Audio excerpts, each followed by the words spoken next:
Am I the a-hole for breaking up with my girlfriend after she rejected my proposal twice? Alright, so let me tell you how it all went down. I've been dating this girl, Kiara, for about 4 years now. I mean, she's amazing.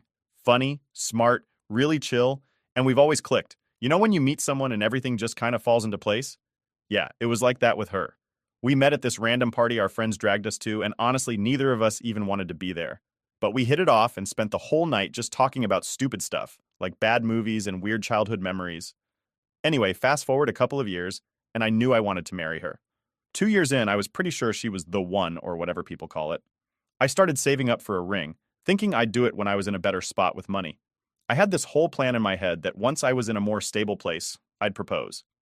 It felt like the responsible thing to do. Plus, I didn't want to half-ass it. Kiara deserved a nice proposal, and I didn't want to be stressing about money right after. So last year, after working my ass off and feeling like I finally had my life together, or at least not completely falling apart, I decided it was time. I was so ready to take that next step. Like, I was hyped about it. And not just me. Kiara and I had talked about marriage before.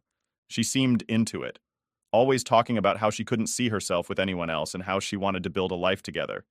So I felt like I wasn't going into this blind, you know? Like, it seemed like we were both on the same page.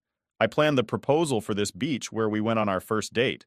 We're both low-key, so I wanted it to be just us. No big public thing, no fancy restaurant where everyone's watching, just something personal. I remember that first date like it was yesterday. We didn't have much money back then, so we packed a cheap picnic, grabbed a couple of drinks, and sat on the beach talking till it got too cold. It was perfect. Anyway, the day of the proposal, I was nervous as hell. I mean, I was sure she'd say yes, but, it's still a big deal, right? I got the ring, planned the whole day, made sure we got to the beach at sunset because Kiara's always said how much she loves sunsets. The weather was perfect, by the way, like one of those days where the sky turns all pink and purple. It was almost like a sign that this was the right moment. So we get to the beach and I'm trying to keep it cool, but inside I'm freaking out a little. We're walking along the shore talking about random stuff, and then I just stop, take her hand, and start talking about how much she means to me. I told her how much I love her, how I couldn't imagine my life without her. And then I got down on one knee, pulled out the ring, and asked her to marry me. Here's the part that threw me off. She looked at me, like, really looked at me, and didn't say anything for what felt like forever. Then she says, "I want to marry you, but not right now." I was like, "What?" My brain couldn't process that at first. I just stood there, still holding the ring, probably looking like an idiot trying to make sense of what she just said. I want to marry you, but not right now. What does that even mean? I felt my heart drop, man. She said she wasn't ready for all the engagement stuff just yet. Like, she wasn't into the idea of being engaged and she needed more time. She didn't really explain it much further than that, just kind of said it wasn't the right moment for her. That hit me like a punch in the gut, but I didn't want to make a scene, so I just smiled and said, "Yeah, okay, I get it." But truthfully, I didn't get it. Not at all. We had talked about marriage. She had told me she wanted to be with me forever, and here I was, putting myself out there, only to get a half-assed rejection. But I figured, all right, maybe she just needs more time. After all, I waited a year to get my stuff together before proposing, so maybe she's just not in that place yet. I convinced myself that it wasn't that big of a deal and tried to shake it off. We ended up spending the rest of the evening pretending like everything was fine. But it wasn't. The whole vibe had shifted, and I was stuck in my own head, wondering if I had messed up. Should I have waited longer? Was it the wrong moment? Did I not know her as well as I thought? I didn't ask her any of this, though, because I didn't want to seem like I was pushing her. The thing is, I thought I was doing the right thing by giving her time. But looking back, I wish I had asked more questions. Like, I should have straight up asked her what she meant by not right now. Was it me?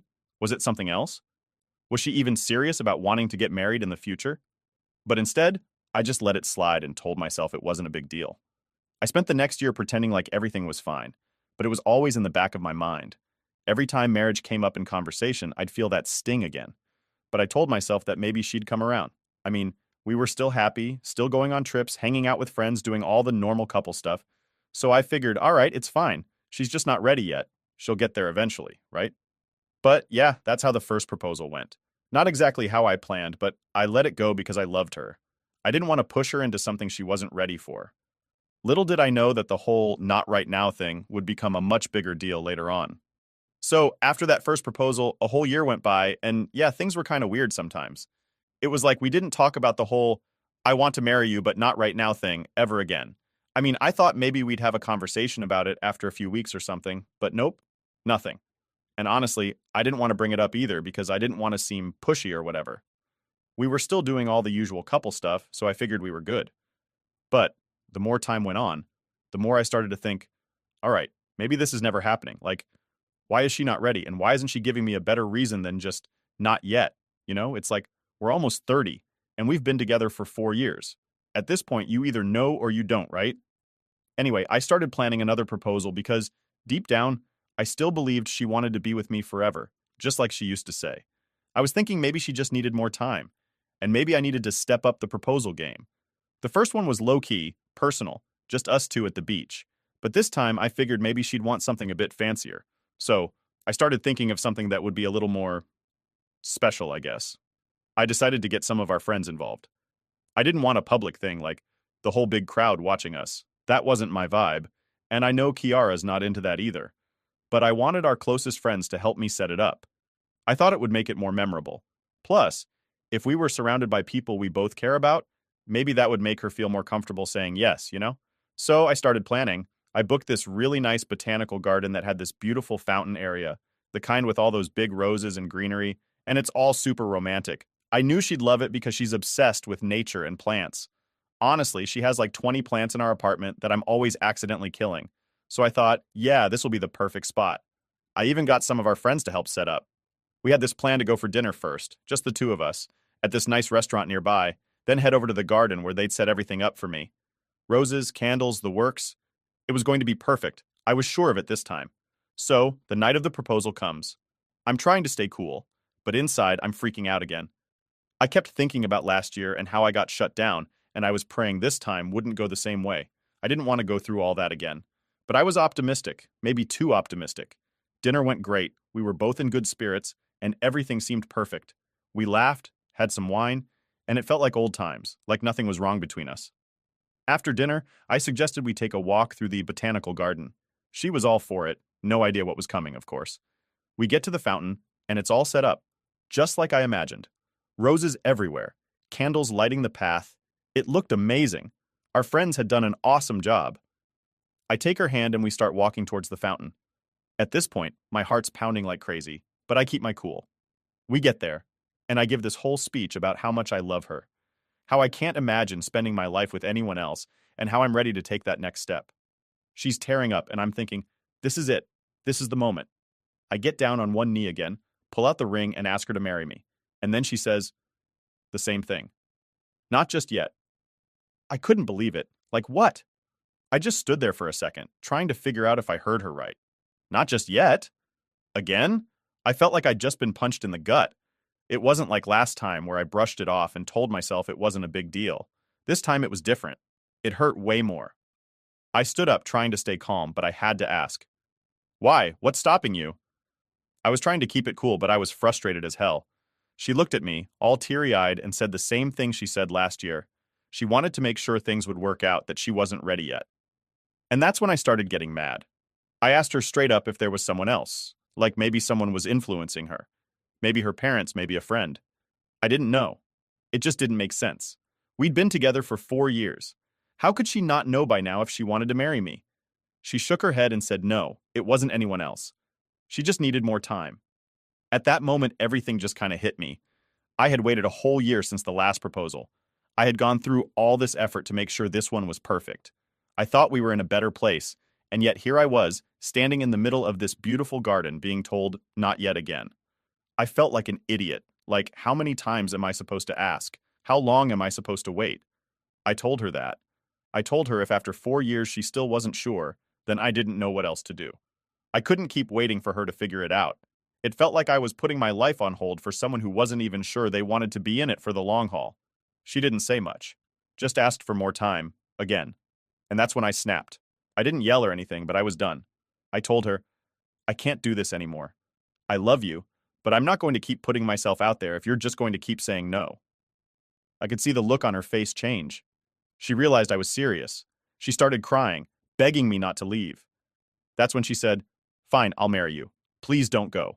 And that's what pissed me off the most. Like she was only willing to say yes now that she knew I was ready to walk away. It didn't feel real. It didn't feel like she actually wanted to marry me. It felt like she was just afraid of losing me. I didn't even respond. I just walked away. I didn't know what else to say. My head was spinning, my heart was broken, and all I wanted was to get the hell out of there. After that second proposal, I knew something had to change. I couldn't just go back to pretending everything was fine like I did the first time. But for a couple of days, I didn't know what to do. My mind was all over the place. I mean, 4 years is a long time to be with someone, and I wasn't sure if I was ready to just throw it all away. But at the same time, I couldn't shake the feeling that she'd never be ready. And if she wasn't ready by now, then when? I didn't talk to Kiara much the day after the proposal. She stayed in the guest room, which was kind of our unspoken way of handling fights. Just give each other space. Normally, by the next day, we'd talk things out and be good again. But this time, I didn't want to talk. I didn't even know if I had anything to say. I needed to process what had just happened. A couple of days passed, and I realized that I wasn't mad at her anymore. I was just disappointed. You know that feeling when you've put everything into something and you still come up short? That's where I was. Like, I did everything right, or at least I thought I did, and it still wasn't enough. It sucked, plain and simple. By the end of the week, we finally sat down to talk. She was the one to bring it up, actually. She sat me down on the couch and said we needed to figure things out. And yeah, we did. We couldn't keep avoiding it. So I told her exactly how I felt. That I couldn't keep waiting for her to figure out if she wanted to marry me or not. I said that if she didn't know after 4 years, I wasn't sure she ever would.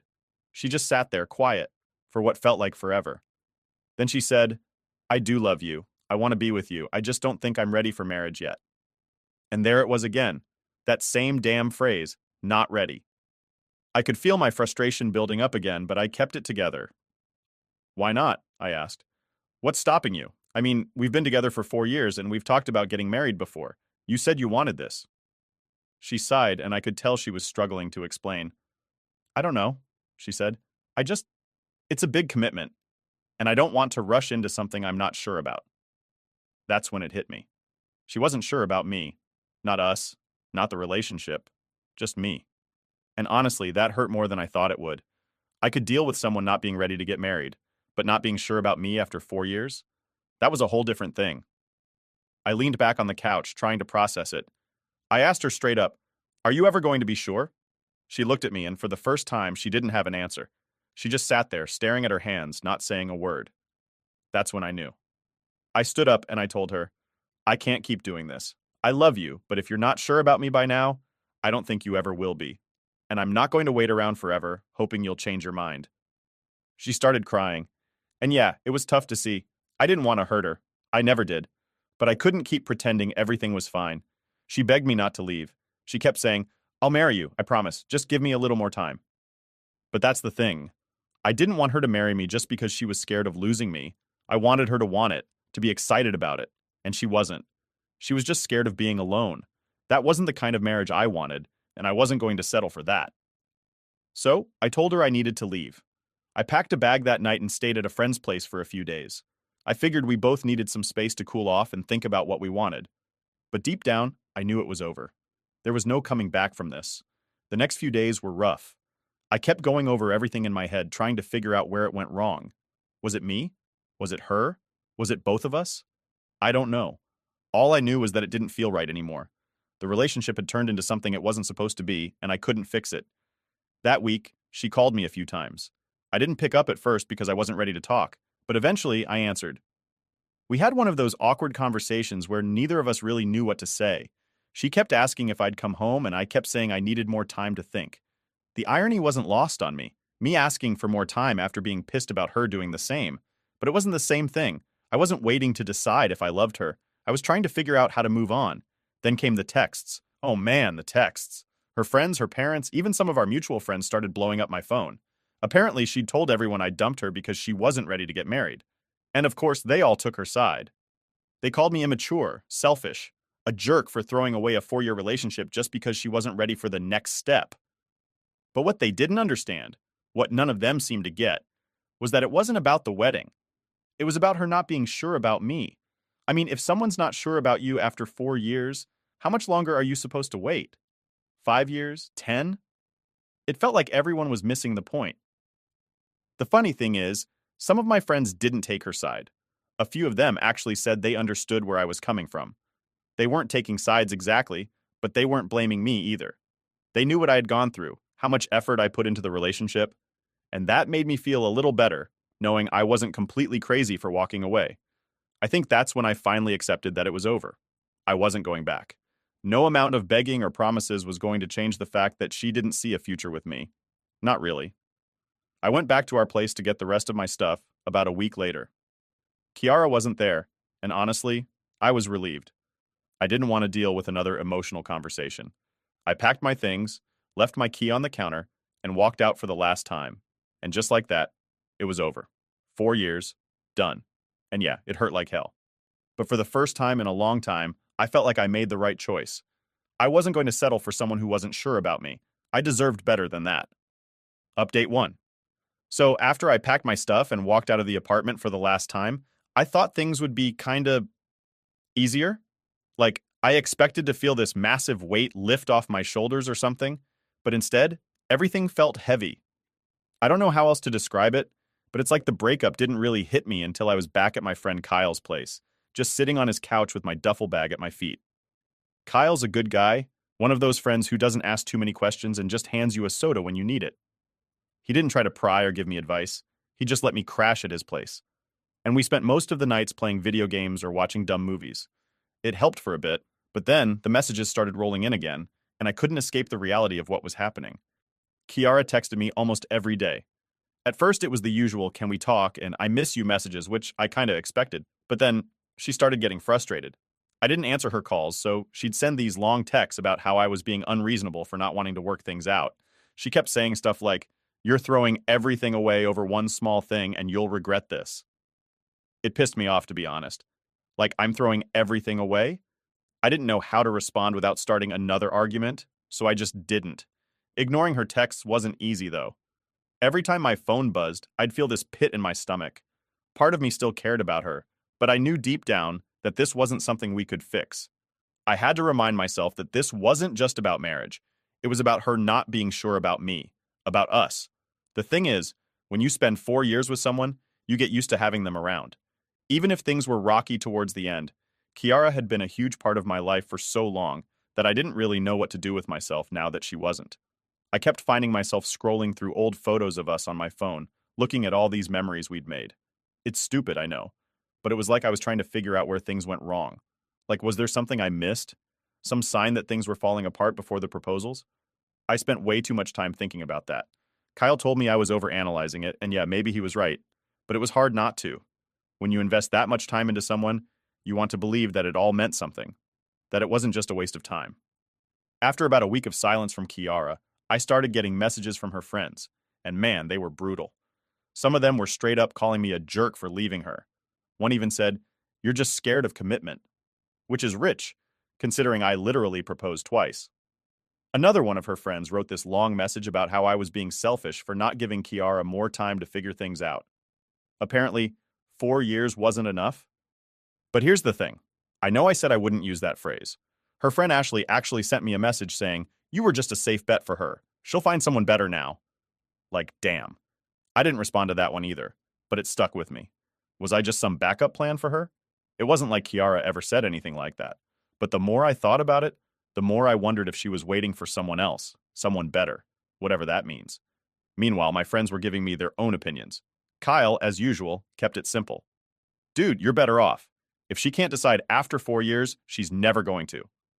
My buddy Matt was a bit more vocal. He thought I should have left sooner, like after the first rejection. He kept saying, "Why'd you give her a second chance, man? She made it clear the first time." I didn't really have an answer for that. I guess I just didn't want to give up on her that easily. Maybe that makes me sound stupid, but I wanted to believe things could still work out back then. It was a weird mix of emotions. I was angry, frustrated, but also sad. And part of me couldn't shake the guilt. Every time I saw her friend's texts, I'd think, am I the bad guy here? I kept questioning myself, even though I knew I did what I had to do. Breaking up wasn't some knee-jerk reaction. It was something I thought about for a long time.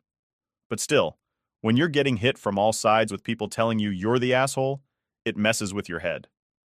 About 2 weeks after the breakup, I finally got a text from Kiara that wasn't angry. It was simple. I understand now. I'm sorry. I hope you find someone who makes you happy. That was the last message I got from her. No more calls, no more texts. It felt weirdly final, and I wasn't sure how to feel about it. On one hand, I was relieved that the constant back and forth was over. On the other hand, it felt like the last thread between us had been cut. I wish I could say that's when everything got easier, but honestly, it didn't. I still had moments where I'd think about her, about what we had, and what could have been. But over time, those moments got fewer and fewer. The more space I had from her, the more I realized that breaking up was the right choice. It hurt like hell, but it was necessary. I didn't want to be stuck in a relationship where I was always waiting for her to be ready. Eventually, I moved out of Kyle's place and got my own apartment. It wasn't anything fancy, just a one-bedroom in a decent part of town, but it was mine. I started focusing on myself more, hanging out with friends, hitting the gym, just trying to get my life back on track. And slowly things started feeling normal again. I'm not saying I'm over it 100%, but I'm in a better place now. Looking back, I realize that I deserve someone who's sure about me, not someone who needs years to decide if I'm worth it. It's still a tough pill to swallow, but I've accepted it. So yeah, that's the aftermath. It wasn't pretty, and I'm still dealing with some of the fallout, but I think I'm finally moving on. Update 2. So after months of adjusting to life on my own, I felt like I was finally getting the hang of things. It's not like everything magically got better or something, but things were just easier. I wasn't waking up every morning with that knot in my stomach anymore. Kiara wasn't on my mind all the time, and I wasn't constantly checking my phone to see if she texted. I had my routine, my space, and honestly, it was nice to have my own place again. I could leave dishes in the sink if I wanted blast music at 1 a.m., or just sit in silence with a soda on the balcony. No one to answer to. It felt good work was going fine. I wasn't one of those people who throws themselves into their job after a breakup or whatever, but having something to focus on definitely helped. I didn't think about anything else when I was knee-deep in projects or sitting in meetings. I think that was my biggest win, just being able to focus on something without getting distracted by thoughts of the past. But, as anyone will tell you, just when you think you're moving on, life has this way of throwing something at you to test if you're really over it. I was at a bar with Kyle one Friday night. We hadn't done a proper hangout in a while because we'd both been busy with work, so we decided to grab a few drinks, shoot some pool, and catch up. The night was going great. Laughs, beers, trash talking over pool, the usual. It was just one of those nights where you're not thinking about anything too heavy, just enjoying the moment. Then, out of nowhere, Kyle gets this weird look on his face while we're playing. I'm about to line up a shot when he says, dude, Kiara's here. I froze. My mind went blank for a second, and I just stood there with the pool cue in my hand, not knowing what to do. I hadn't seen her in months. Yeah, I knew she was seeing someone new, but it's one thing to hear about it through the grapevine and another thing to see it with your own eyes. I tried to play it cool, though. I didn't want to freak out or anything. I mean, it's a small town, and it was bound to happen at some point, right? I took a deep breath and casually glanced over. And there she was, sitting at the bar with a guy. They were laughing, having a drink, looking like they were having a good time. And you know what? It didn't hit me the way I thought it would. Yeah, my heart kind of sank at first, but it wasn't the gut-wrenching feeling I was expecting. I just stood there, staring for a second, then looked back at Kyle, who was watching me like I was about to lose it. I shook my head and said, "It's fine, man. Let's keep playing." And that was it. No big dramatic moment, no meltdown. We just went back to the game, and I did my best to act like I hadn't just seen my ex with someone else. It wasn't easy, though. Every time I looked up, there they were, laughing, talking, looking happy. It wasn't jealousy exactly. More like this weird mix of nostalgia and relief. Like, part of me missed her, but another part of me was glad it wasn't me sitting at that bar with her anymore. Kyle noticed I was kind of quiet after that, and he asked if I was cool. I told him I was fine, but deep down, I felt this weird emptiness. Not because I wanted Kiara back, but because it hit me that this chapter of my life was really over. Seeing her with someone else was like the final nail in the coffin. It wasn't just me moving on, it was her too. And that stung a little, even if I knew it was for the best. We finished up at the bar and decided to call it a night. Kyle kept asking if I wanted to grab another drink or hit another spot, but I told him I was tired and just wanted to head home. I think he knew I wasn't really in the mood for more socializing. When I got home, I sat on my balcony with a soda just staring out at the trees, thinking about how much had changed in the last few months. A year ago, I was planning a future with Kiara. Now she was just a memory, someone I used to know. It was a lot to take in, but at the same time, I felt this sense of closure. Seeing her with someone else, happy, made me realize that it was time to really let go. And that's what I did. I sat there on the balcony for a long time, just thinking about everything that had happened. And for the first time in a long time, I wasn't angry or sad or confused. I was just okay with it. Life goes on, and so do people. Kiara had moved on, and so had I. It wasn't some dramatic revelation or anything, just a quiet acceptance that things were the way they were. The next morning, I woke up feeling lighter. It sounds cheesy, but it was like this big weight had been lifted off my shoulders. I wasn't holding on to any anger or regret anymore. Kiara was part of my past, and now it was time to focus on my future. Over the next few weeks, I started putting myself out there again. I'm not saying I jumped back into the dating scene or anything. I wasn't ready for that yet, but I stopped avoiding it. I went out more, talked to people, started thinking about what I wanted for myself, not just in a relationship, but in life in general. It's funny how breakups make you reevaluate everything. It wasn't just about moving on from Kiara, it was about figuring out who I was and what I wanted from life. And I realized that I still had a lot to figure out, but that was okay. I wasn't in a rush. For the first time in a long time, I was content with where I was. So, yeah, that's pretty much where things stand now. I'm moving forward. Slowly but surely. It's not perfect, but life never is. And honestly, I'm okay with that. I'm learning to take things as they come, to not stress too much about the future, and to just enjoy where I am right now. Who knows what's next? I guess I'll just have to wait and see.